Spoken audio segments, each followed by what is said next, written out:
Hi everyone. Today we're going to be talking about areas between curves. Now what you see on screen at the top left-hand corner is a depiction here of two functions. One function is f of x and the other one is g of x. We can see that the two functions intersect, and their intersections are going to occur at the x value where x is equal to a and where x is equal to b. Now, what we're going to be interested in doing is we're going to be interested in finding the area between these two curves. So one of the first things that we need to do is find the intersection. Now for us, the intersection here is given as on the interval from a to b for the x values. If we have to find the intersection between curves at a later time, then all we want to do is set the functions equal to one another and solve. Or we can use other methods like substitution or elimination to try to figure out what are the intersecting values. Now, we want to take the exact same approach like we did back in chapter 4, where we want to talk about the Riemann sum.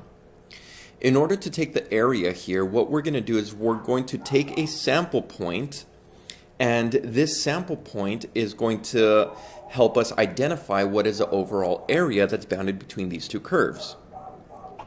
When we take the sample point, what we're going to do is we're going to create a rectangle through that sample point that is going to have the base of that rectangle going to be observed by the function g of x evaluated at x sub I, and the top of that rectangle is going to have the function evaluated f of x at f of x sub I. And so this rectangle is going to have a width of delta x. So these rectangles are going to be of uniform width.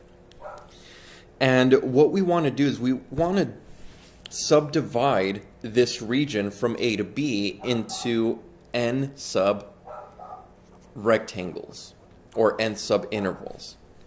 And so in order for us to be able to find this area here,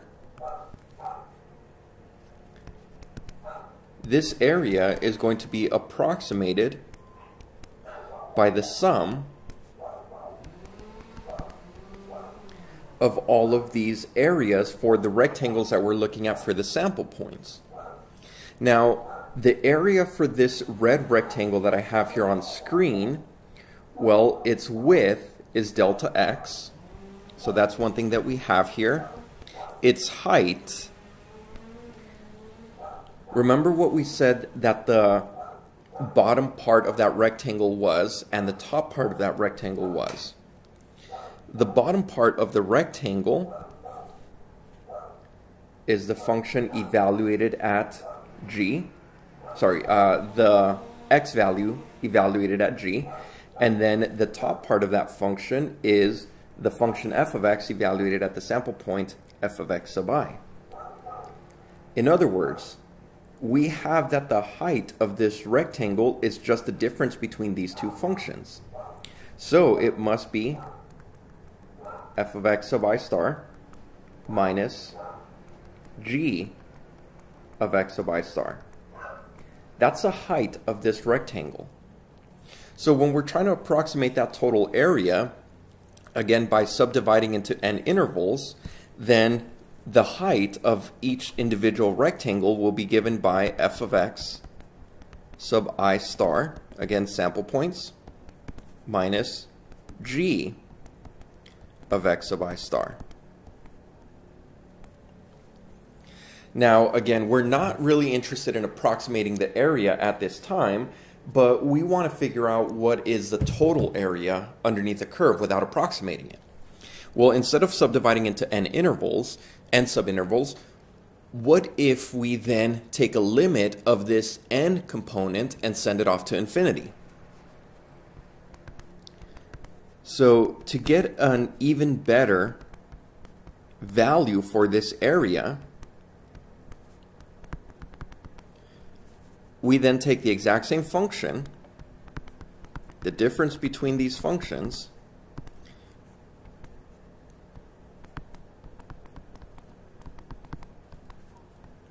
multiplied by delta x, because remember that was a width. Now this piece here looks like your Riemann sum. And this goes back into that definite integral definition that we got at the very beginning of chapter 4. This now says that we are able to observe this limit and this summation as a definite integral. The integral that we get to see here is going to be the integral from a to b for the difference in the functions f of x minus g of x. Dx is a change in x, or delta x is a change in x. Now, what I want you to then kind of keep in the back of your mind is that as we keep looking at this topic throughout this video, what you want to do is you want to interpret what is the top function within that area. So always identify within the area what is the function that is creating that upper bound for that area.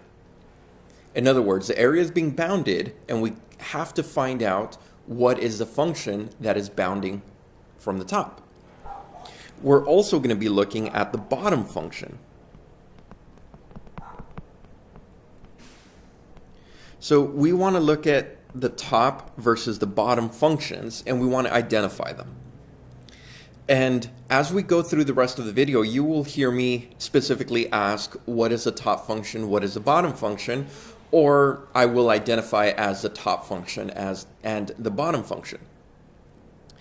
And we now have this more concrete theorem, or this definition that we're going to be working with, that says the area A of the region bounded by the curves y is equal to f of x and y is equal to g of x, and the lines x is equal to a and x is equal to b, where f and g are continuous, and f of x is greater than or equal to g of x. So that one small portion, f of x is greater than g of x for all x in the interval from a to b. F of x being greater than g of x, this creates that top versus bottom region that we're looking at. So we'll keep that in mind. And that is going to be the integral from a to b for the difference in the functions f of x minus g of x dx. So once again, this is the items that we are working with. And this is how we want to find the area between curves. Now, you have a question here on screen that says to sketch the region enclosed by the given curves and find its area. A is equal to, part A, we have y is equal to cosine of x, and we also have y is equal to 2 minus cosine of x, and it's going to be bounded, both of these functions are going to be bounded by 0 to 2 pi. So we're going to have to make sure we keep that in mind. And one of the first things that we always want to do in this particular case is we always want to graph. We always want to graph our function because we want to get an idea of what the function looks like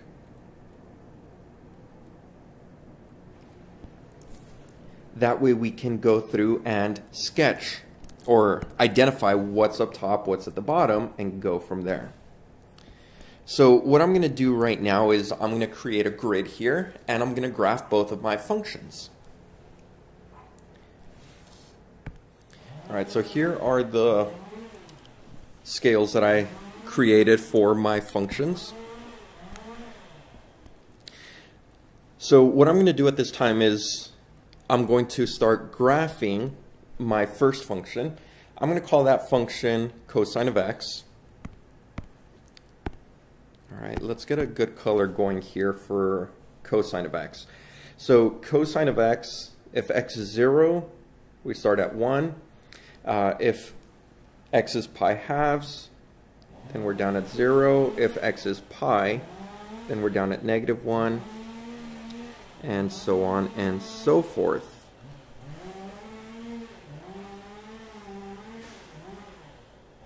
Oops,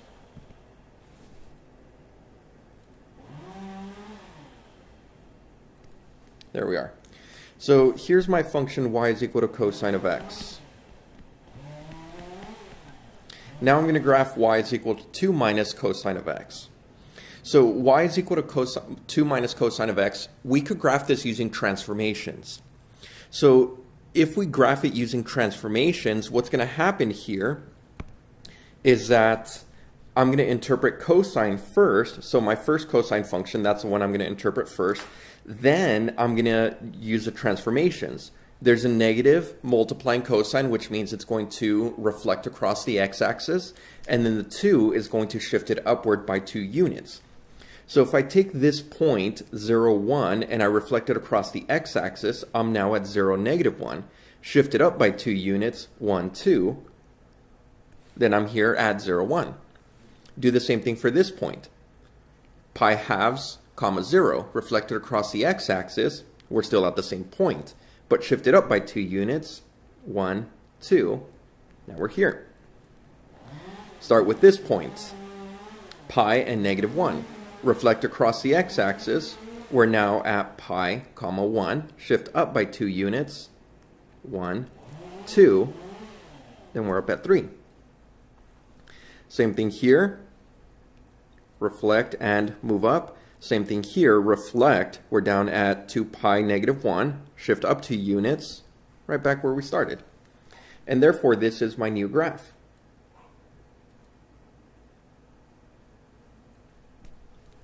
This is y is equal to 2 minus cosine of x. And the region that this now creates between 0 and 2 pi is this region right in here.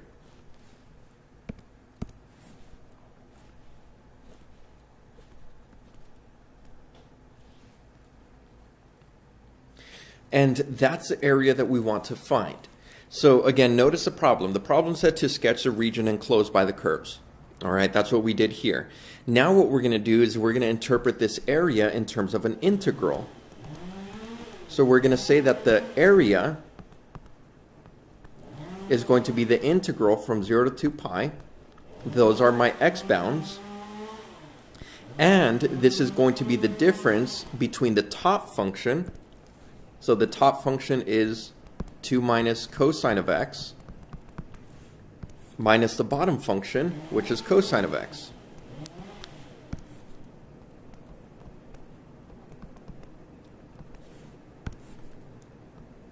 And this is going to be dx.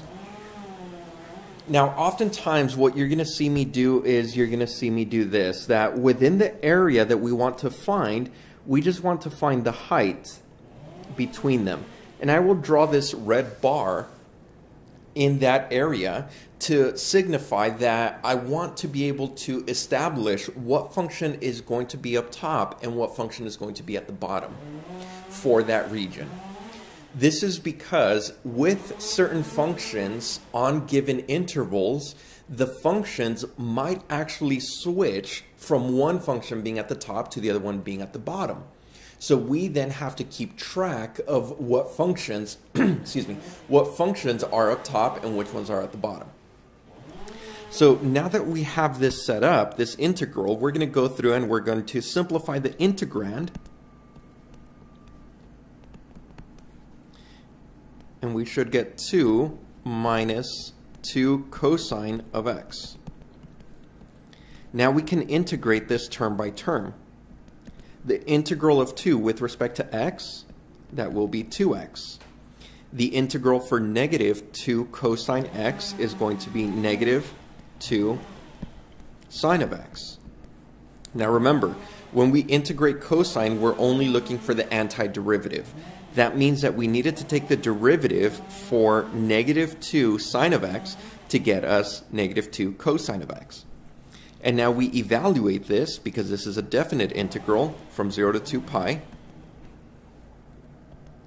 When we evaluate from 0 to 2 pi, we get 2 times pi minus 2 times sine at 2 pi minus 2 times 0 plus, remember we distribute the negative, 2 times sine at 0. The nice part about this is that 2 times 0 and 2 times sine of 0, both of those values are 0. and then sine at 2 pi, that's also 0, which then means our answer, oops, my apologies, this is, wow, 2 times 2 pi. My apologies there, everybody. Which means that our answer should be 4 pi. So the area here that's bounded between these two curves is 4 pi.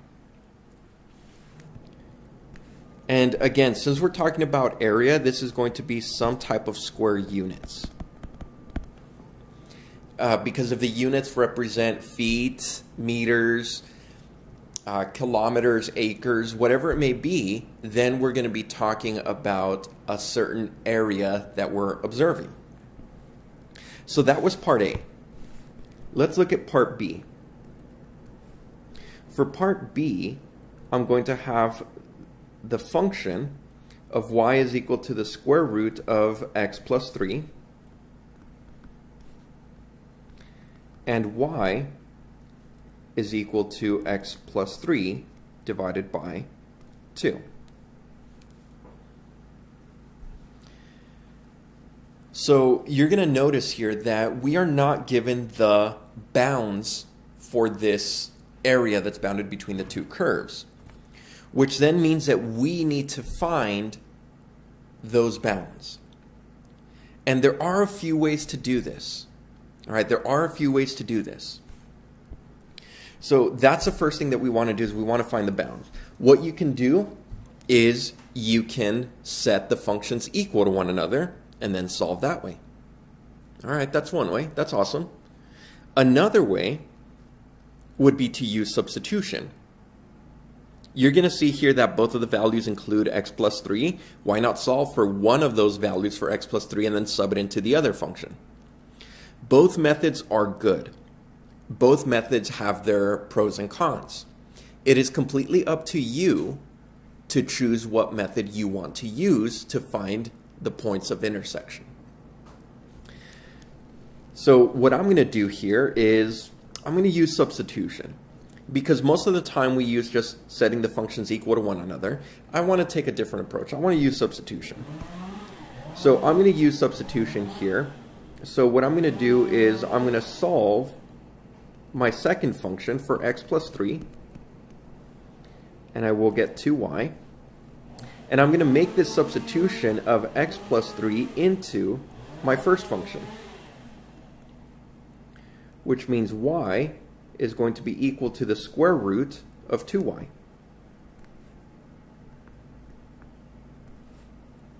In order to solve this function, I must square both sides.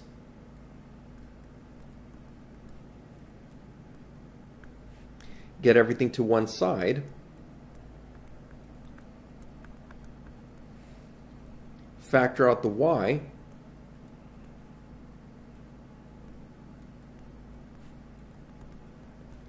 And then we get two values. Y is equal to 0 or y is equal to 2.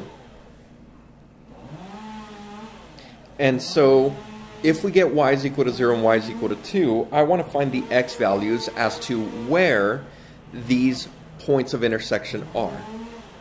In order to do this, I can go to this equation, 2y is equal to x plus 3, and find those values.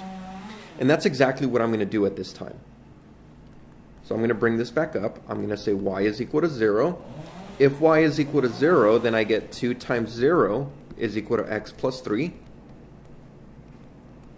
which means that x is equal to -3.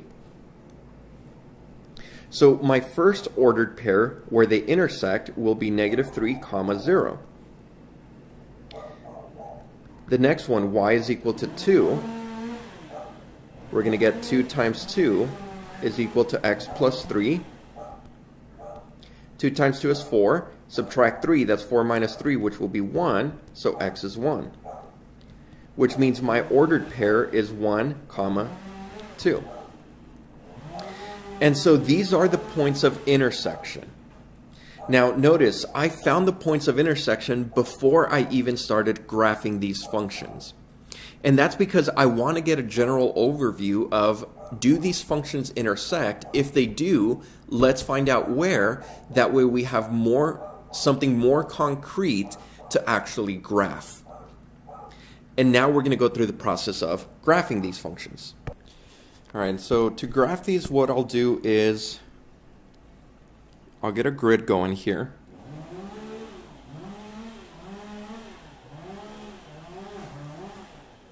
And I'm going to create the grid, and you'll see the grid generate in just a bit. All right, so here's the grid that I created, or that I'm going to be using here.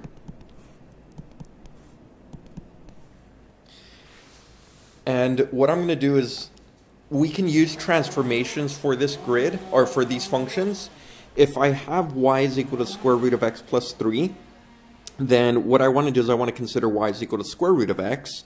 So y is equal to square root of x is just the square root function beginning at 0, 0 and extending towards the right-hand side of quadrant 1. And if I have square root of x plus 3 inside of that radicand, then what's going to happen is that that function is then going to be shifted to the left by 3 units. And so shifting that function to the left by 3 units will now have the function beginning at -3.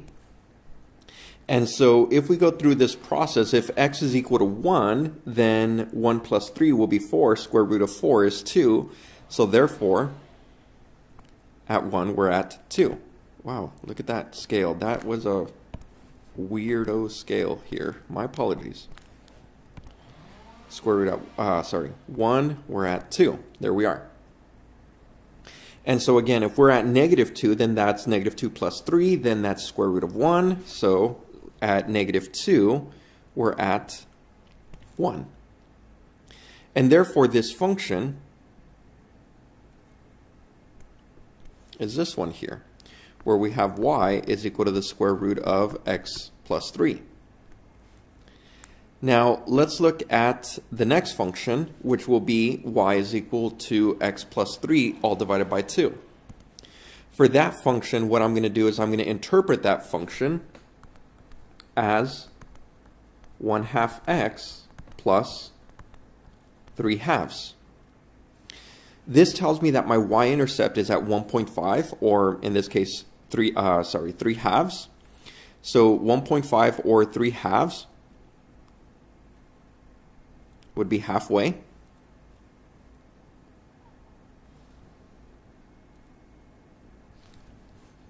And I just noticed that that's not really halfway, but it's okay. So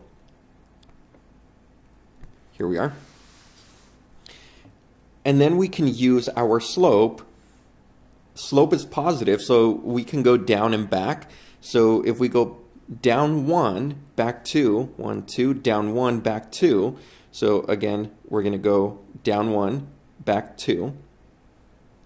We'll be somewhere back here. All right, we'll kind of keep that in mind. But I want to figure out where this function, where that line crosses the x-axis. In order to do this, we're going to set y is equal to 0. If we set y is equal to 0, we're going to multiply both sides by 2, and we're going to get 2 times 0 is equal to x plus 3, and therefore we're going to get that x is equal to -3 as our x-intercept. And so this gives me a better view rather than using the slope as to what's going to happen here. And it kind of looks like it might intersect my function at 1, 2, and that's exactly what we found. We found those points of intersection.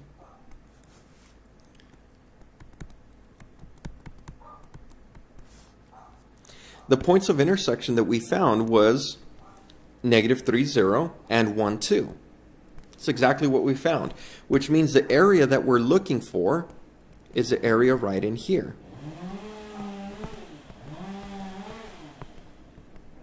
And this is the area that I want to find. So once again, what I'm going to do is I'm just going to draw a quick bar anywhere in this area, a vertical bar. And I'm going to want to interpret that height of the bar in terms of what function is up top, what function is at the bottom. So in order to do this, I'm going to say that my area here is given by the integral. Well, my x values for that area, they go from -3 to 1. So this is from -3 to 1. The top function that I see here for this red bar is the square root of x plus 3 minus the bottom function. The bottom function is the line y is equal to x plus 3 divided by 2. This is going to be dx. So now we're going to go through the whole process and evaluate. The integral from -3 to 1, I am going to interpret the square root as a power. So that's x plus 3 to the power of 1/2 minus, I'm going to say 1/2 x, distributing the negative, minus 3/2. This is all dx. Now, in order to evaluate this, what I'm going to do for the first term is I'm going to take this term by term. The first integral that I'm going to be working on is the quantity of x plus 3 to the power of 1/2 dx minus the integral from -3 to 1, and I'm factoring out the -1/2 for 1/2 x plus 3/2 dx. And the reason I want to do this is because the first term, the square root of x plus 3, needs a u substitution. The other two terms do not need a u substitution. Therefore, I can just combine those or keep those two terms under one integral and integrate that way.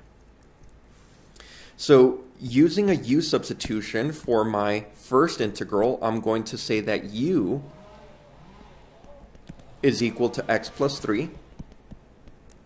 Therefore, du will be equal to dx.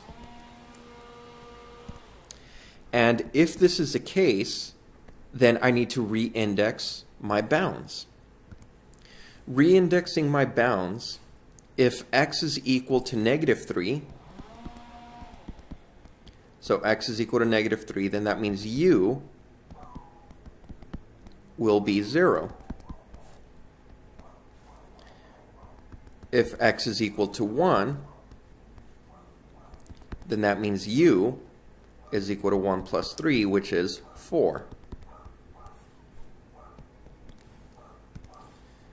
X plus 3 now turns into that u substitution that I made.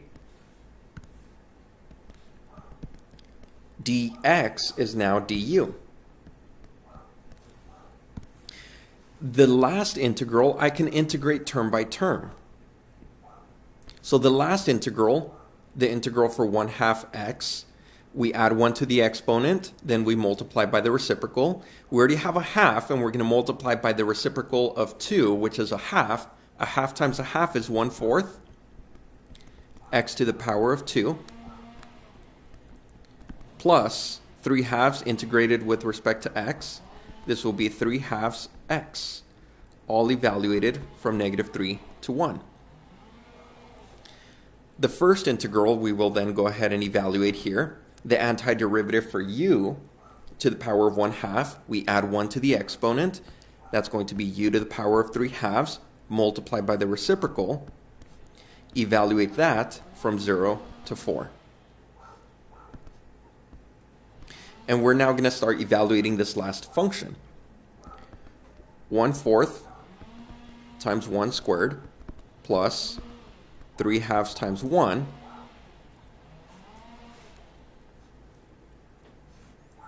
minus 1/4 multiplied by -3 squared. Distribute the minus, so it's going to be minus 3/2 multiplied by -3.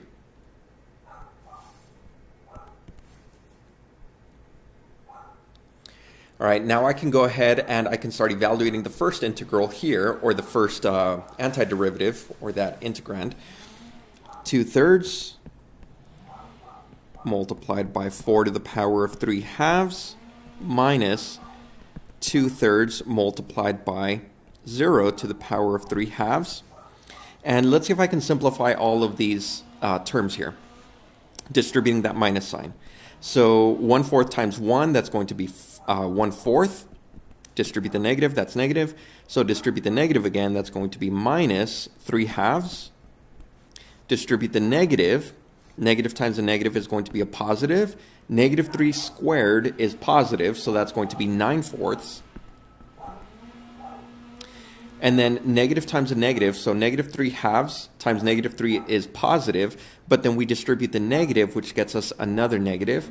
And this is going to be 3 times 3 is 9, divided by 2, that's 9 halves. Let's keep going. For the very, very first term, 2/3, I'm going to leave 2/3 alone really quick, and I'm going to evaluate 4 to the power of 3 halves.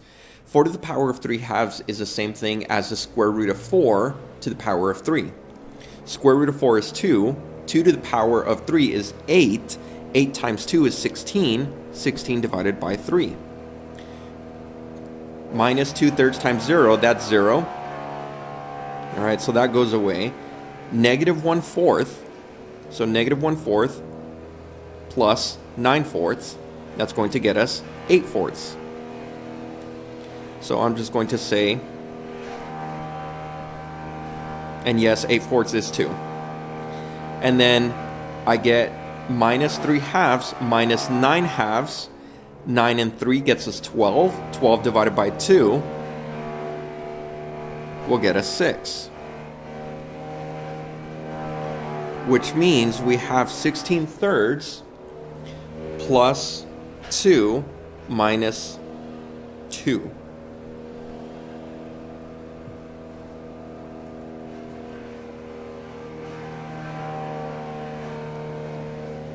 Oops, I'm sorry. There we go. I'm so sorry. That was 9. That's 2. Sorry. That's 6. My apologies, sir. Minus 6. So what we have here then is 16/3 minus 4. So then we do 3 times 4, that's 12. 16 minus 12, that's going to be 4 divided by 3. And there's your final answer. Again, this is going to be some type of square units because this is going to be some area. So the area bounded between these two curves has a value of 4/3 square units. Awesome. All right, so we're also going to be discussing what would happen if two different functions intersect at multiple areas or at multiple intersections, and we still want to find the area that's made by the intersection of those curves. Well, in this particular instance, let's say we intersect from an A value over to a B value and over to a C value. In this particular instance, we could still calculate this area.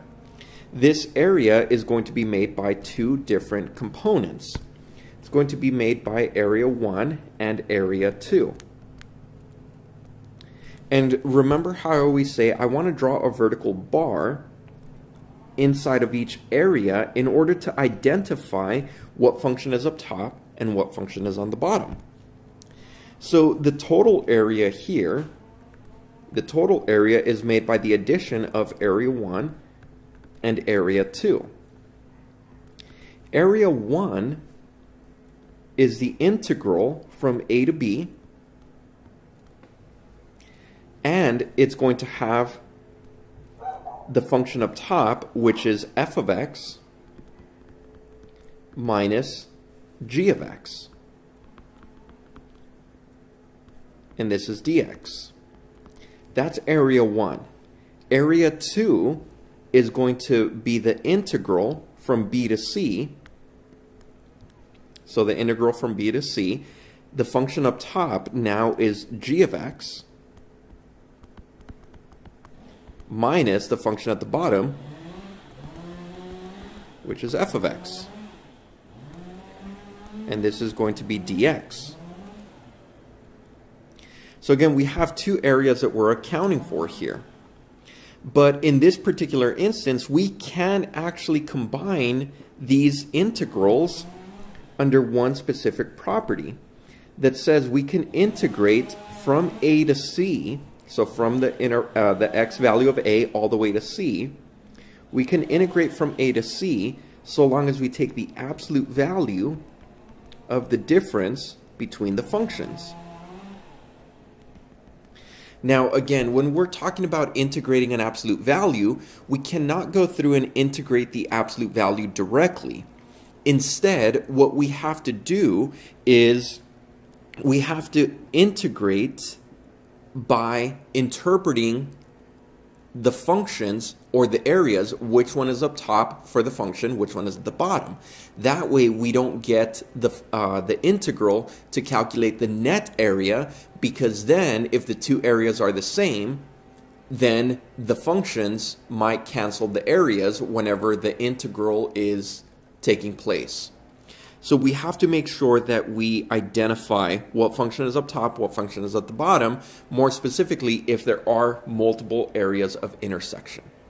So that's one thing that we have to keep in mind. All right, so here goes the question that we're going to be looking at when we're talking about this type of problem. So we want to sketch the region enclosed by y is equal to cosine of x, y is equal to 1 minus cosine of x is equal to 0, and x is equal to pi, and then we want to find its area. And so the first thing that we want to do is we want to, again, start creating this grid. That way we can go through and we can graph, or we can sketch this area.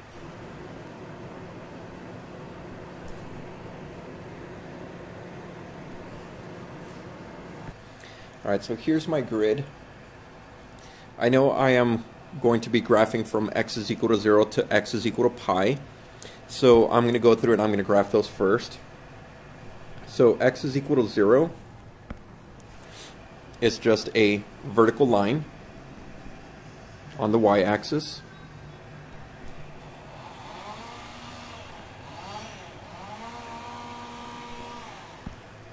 So here's x is equal to 0. And again, that's on the y-axis. I also have x is equal to pi.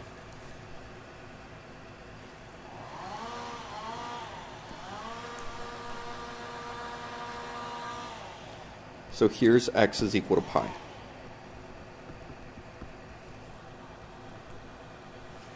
Now, I also need to graph y is equal to cosine of x and y is equal to 1 minus cosine of x, and I need to graph those within this region, within x is equal to 0 and x is equal to pi. So that kind of gives me my x value bounds that I'm looking at. So if I'm looking at cosine of x, I know that if cosine of x, if x is 0, then cosine of 0 is going to be 1. If I'm looking at cosine at pi halves, then I'm going to be looking at 0. And then cosine at pi is going to be negative 1. And I just realized I don't have a negative 1, so I'll make sure I get that in right now.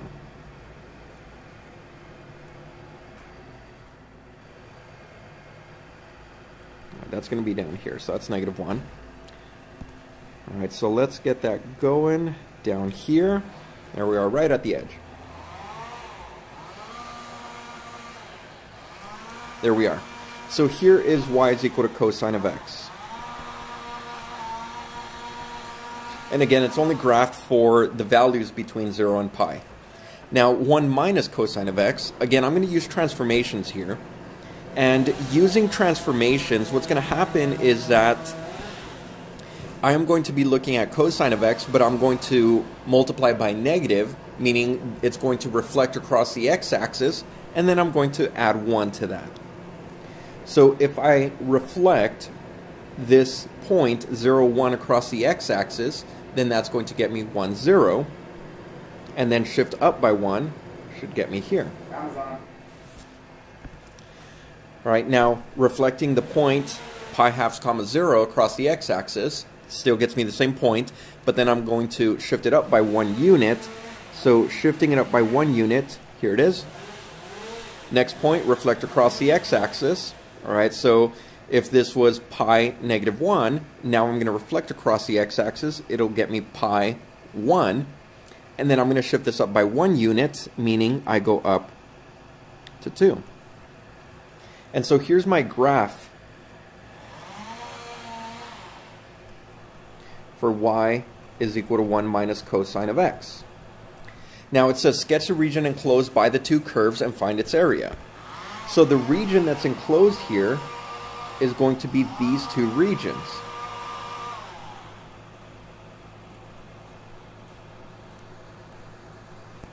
So those are the two regions that I'm looking for here. Now you're going to notice that they do intersect, and they don't intersect at one of the listed values. We got to find that. So before we go on and we set our integrals to find the values here, I want to find what is a point of intersection. In order to do that, I must set the equations equal to one another.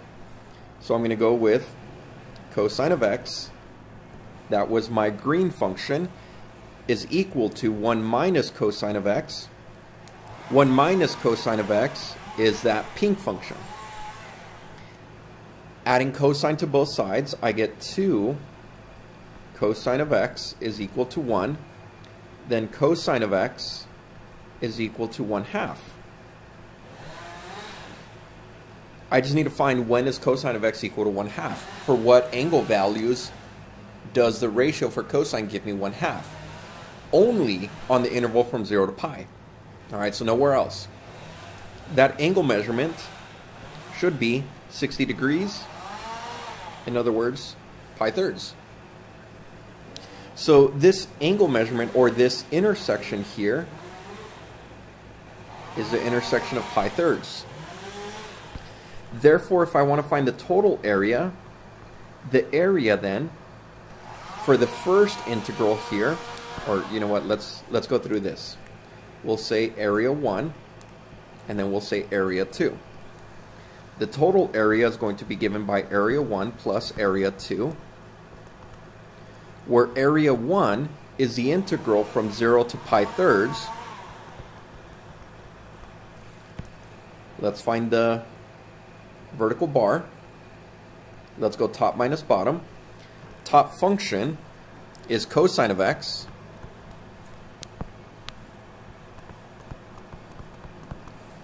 minus the bottom function, where the bottom function is going to be 1 minus cosine of x in that given interval.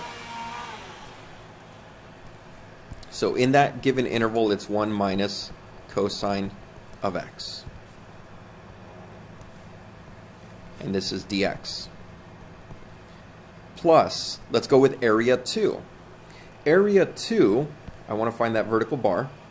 And again, this vertical bar can be anywhere on the given area.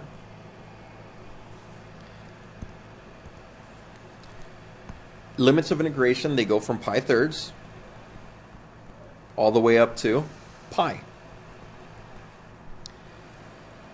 Top function is 1 minus cosine of x.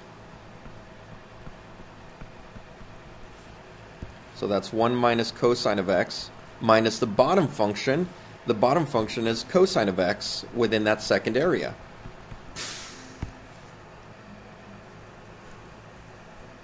And this is dx. So all we need to do now is simplify each integrand, and then we'll go through the whole integration process. Alright, so let's go ahead and let's simplify these integrands.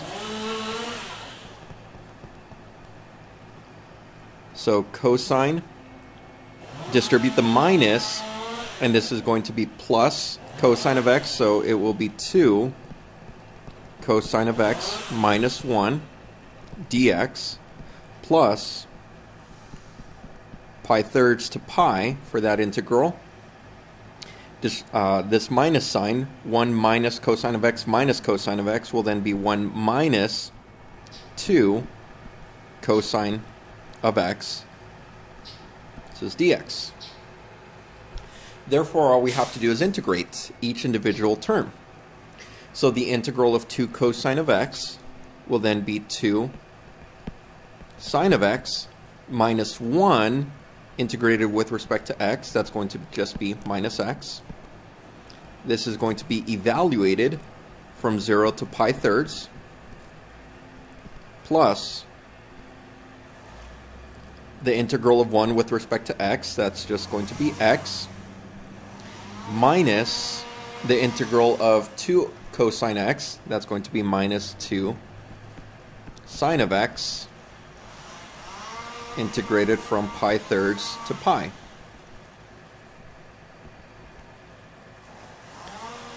Finding the first integral, this is going to be 2 times sine at pi thirds minus pi thirds minus 2 times sine at 0, minus and minus, that's plus 0, plus pi minus 2 times sine at pi minus pi thirds plus, and again, because we're subtracting, we distribute the negative, so negative times a negative is positive, so plus 2 times sine at pi thirds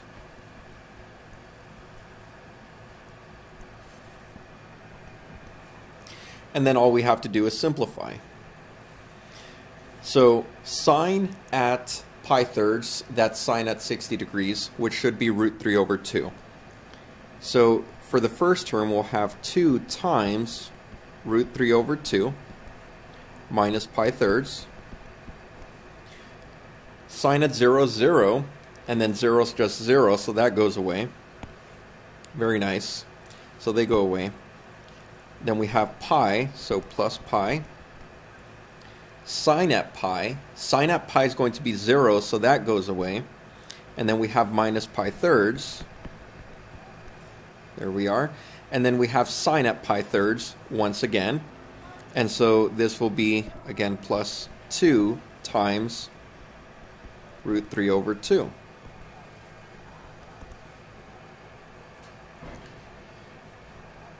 So we have root 3, and then we have another root 3, so we're going to have 2 root 3 for our final result. And then we have negative pi thirds and negative pi thirds. That's going to be negative 2 pi thirds. Negative 2 pi thirds plus 3 will give us just pi thirds. And here's our answer. This is the answer for the total area that we're looking at that's bounded between the two curves, cosine of x and 1 minus cosine of x. And again, if we just did the integral for the integral from 0 to pi for, let's say, cosine of x minus 1 minus cosine of x, then that integral will calculate the net area. Most of this area is opposite. In other words, it's inverse, or it's a reciprocal for cosine of x and 1 minus cosine of x, which means if you do the integral from 0 to pi for cosine of x minus 1 minus cosine of x, you're going to get a negative area, which is false because we want a total area, and that total area is 2 root 3 plus pi thirds. Now, we also want to investigate a different type of integration. Now, it's only different in the sense that we're going to change the orientation for the surface, for the axis that we're integrating with respect to. Let me give you a depiction for that. All right, so the type of integral that we're going to be looking at here is if we were to take the integral of the region that is being bounded with respect to y. So instead of trying to do this integral with respect to x, as you'll see, these equations here are not functions. They don't pass the vertical line test. However, if we then consider the y values to then be our independent values and our x values to be our dependent values, then these equations do represent functions, but they are functions in terms of y. In other words, we have to solve for x in order to get these equations. And that's completely fine. Now, if we then want to find this given area, well then we can say that that area will then be approximated if we then subdivide that interval. Let's say that interval was from one point of intersection, call that D, to another point of intersection, call that C. So if the interval went from C to D, we want to then subdivide that interval into n subintervals. All of these subintervals are going to have a distance of delta y. Therefore, when we want to calculate the area for each individual rectangle, it's going to be delta y multiplied by the height of each region or of each rectangle. In order to get a positive value for the heights, we must do right minus left. The rightmost value is going to be the function that's on the right evaluated at the sample point. In other words, g of y sub I star minus the function on the left, which is going to be f of y sub I star. That's going to be the height of each individual rectangle. Therefore, when we want to approximate that area, we just take, the difference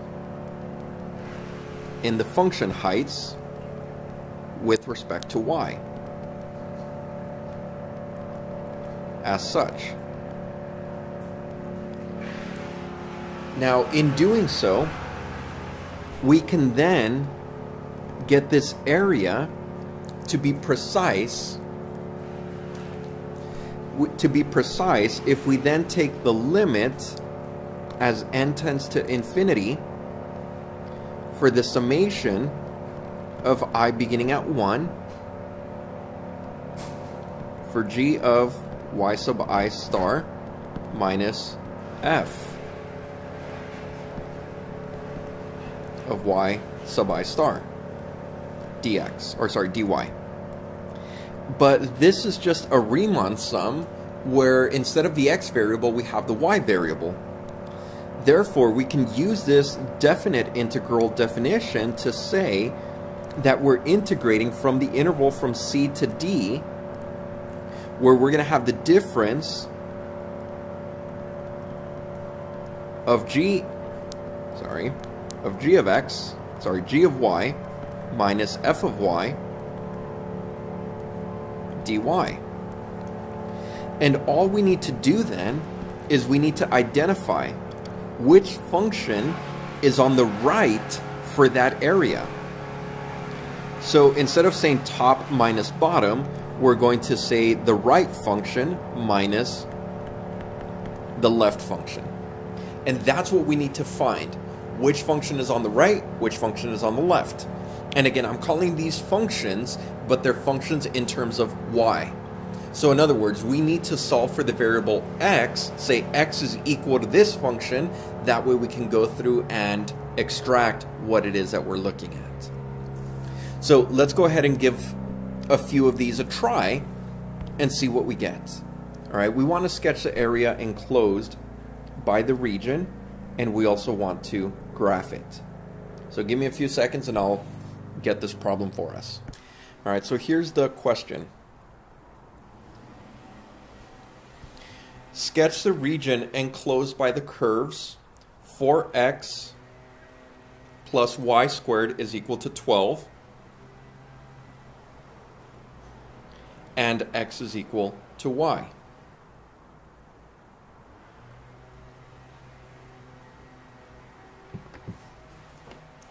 So what we're going to do here is we want to sketch these functions first.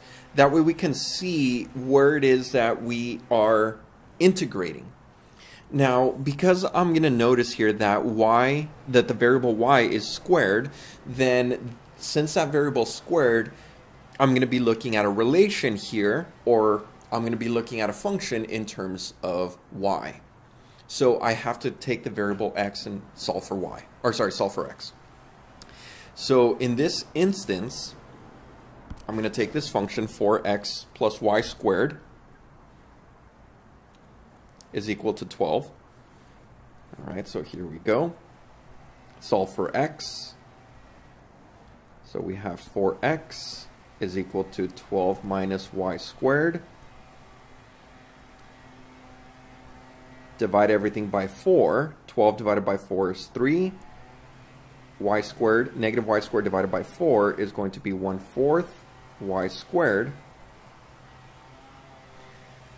Perfect. And then x is equal to y. That's going to be awesome for the second equation. So I can see here that this is a parabola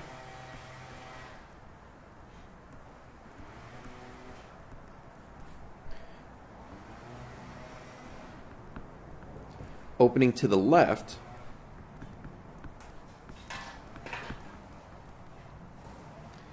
shifted 3 units to the right, and that's from the origin.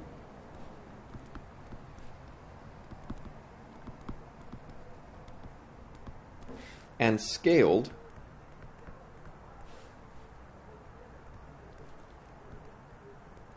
by a factor of 1/4.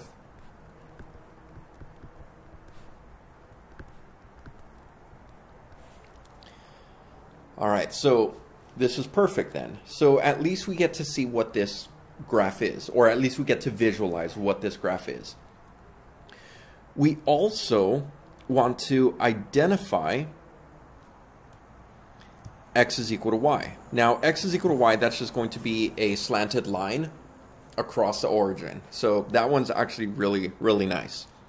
So let's get a grid going, that way we can see what this graph looks like. All right, so here's a grid that I have going, and what I'm going to do is I'm going to graph the line x is equal to y first. I think that's going to be an easier line to graph. And so if x is 1, then y is 1, so on and so forth. And so I get 2, 2, 4, 4, and then -2, -2. So that's just, like we said, a horizontal line with a slope of 1. There we are.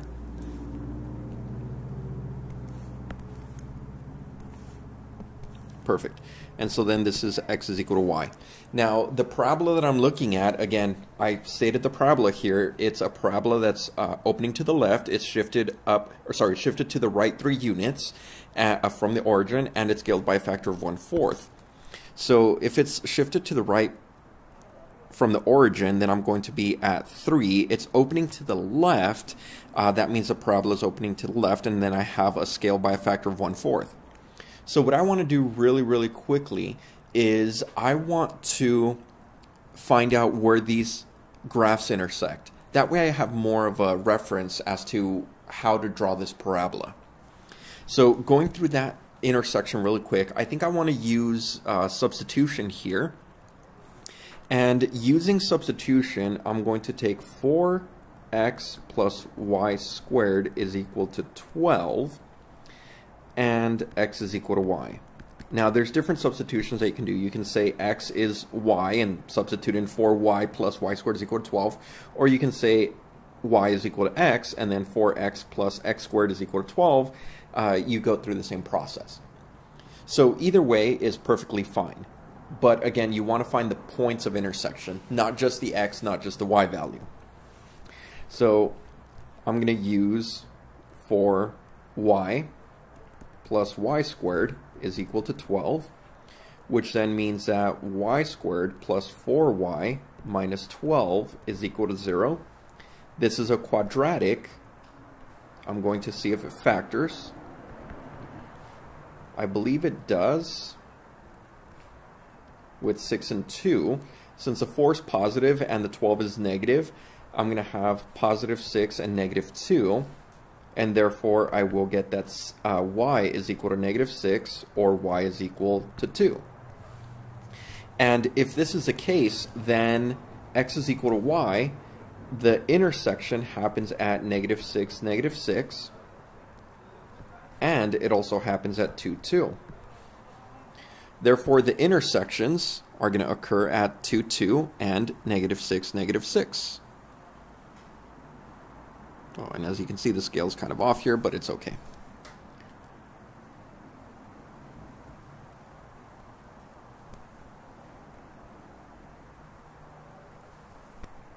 There we are.